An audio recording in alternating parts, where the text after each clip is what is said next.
एक 2 दिवसापूर्वी आमच्या लॉटरी संदर्भात काही प्रश्न होते. ते प्रश्न घेऊन आम्ही महाराष्ट्राचे उपमुख्यमंत्री एकनाथजी शिंदे साहेबांना भेटायसाठी गेलो होतो.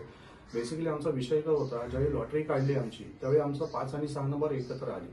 आमचा विषय एवढाच होता की आम्हाला आमच्या आजूबाजूची जवळची ओळखीची माणसं आमच्यासोबत द्यावी. आमचा बेसिकली हा विषय होता. आमचा कुठल्याही जाती धर्माला कोणालाही विरोध नव्हता.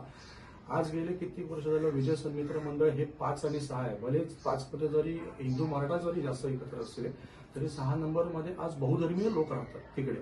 मग त्याच्यामध्ये ख्रिश्चन आहेत, त्याच्यामध्ये मुस्लिम जास्त प्रमाण आहेत, त्याच्यामध्ये बौद्ध आहेत, त्याच्यामध्ये दलित बांधव आहेत आमचे.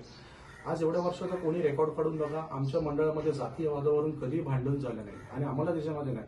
आणि आमचा प्रश्न हा आहे की आम्ही बाजूला निघायला तयार आहोत. आम्हाला कोणालाही कमीपणा द्यायचा नाहीये. आमची इच्छा एवढीच आहे की निदान आमच्या ओळखीची माणसं फक्त आमच्यासोबत यावी, हाच आमचा विषय होता.